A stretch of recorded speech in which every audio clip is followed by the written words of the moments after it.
Had the official description of the tower structure been accurate and defined the steel-reinforced cast concrete core, the public would have thought, concrete does not bend and melt. How could those towers fall like that? And where are all the big pieces of concrete? The public has seen many collapsed bridges and knows that when concrete collapses, many large pieces of it are visible in the debris. Here is an image of the single large remnant of concrete left intact at ground zero.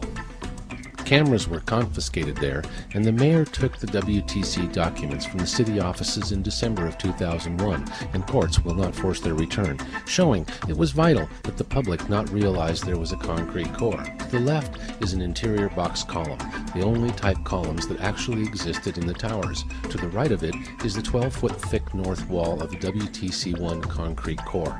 Note the rigid coiled steel reinforcing rod protruding from the top of the concrete. This is special 6-inch high tensile steel rebar used in the foundation and extending up through the core base into the bottom core walls. Note the rounded corners of the concrete wall in this later image, which is zoomed in. Note no core columns are seen penetrating the stairwell or to the right of it where they should be. There were no steel columns in the core.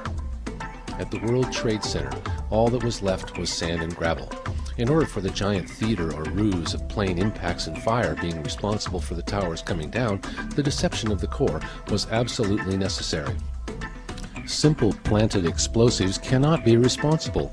All theories presented to explain the events at the World Trade Center fail to produce evidence supporting the theories.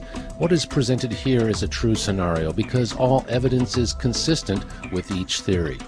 Free fall.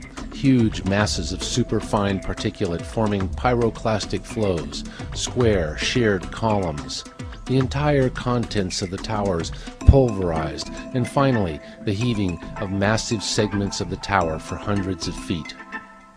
Free fall is explained because concrete can be instantly fractured to fall freely with a small amount of high explosives which are properly placed. Steel cannot. Rebar in the center of a wall, which is an engineered explosive container, will create maximum pressures that fracture the wall while also placing enough concrete with intimate contact to the explosive to create masses of very fine particulate that is extremely heated, forming a pyroclastic flow. The square, smooth, sheared columns on the left are the typical column end. On the right, a salvage torch cut, just to show the differences. Bombs or satchel charges will leave very rough ends and require excessive amounts of high explosive to effectively cut heavy wall tube.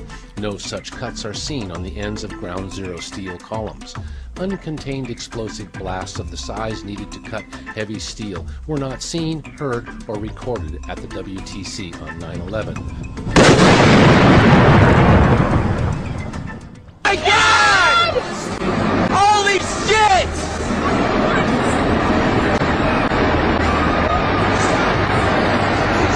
What was seen, heard, and recorded were very well contained blasts having a booming or rumbling quality.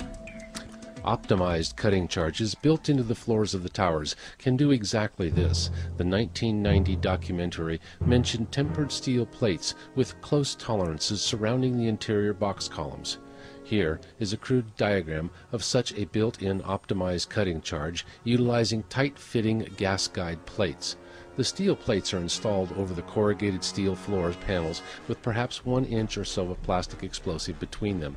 The plates are then encapsulated in the concrete of the floors containing the expanding gases, forming a collapsing high-pressure plane that slices through the tube walls, ejecting dark particulates skyward. Columns cut exactly like this litter ground zero. Here is an image of a column ruptured by a malfunctioning or overloaded cutting charge.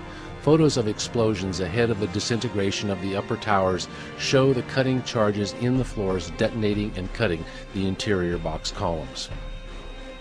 The large pieces of the tower propelled outward from the tower were caused by two aspects. One, failures of detonation systems or explosive circuits in the floors, or the column cutting systems exposed to air failing to detonate, such as what caused the spire seen earlier, caused large sections to remain connected. Two, Then the webs of 3-foot I-beams against the core walls acted to catch the wave of high-speed blast debris and throw the still connected perimeter box column assemblies, floors, and floor beams out into space for hundreds of feet. This engineered concrete explosive container technology was designed as Cold War self-destruct systems that were implemented in submarine bases and missile silos, and was intended to pulverize all secret technology such as guidance systems and other technological information contained in the installation.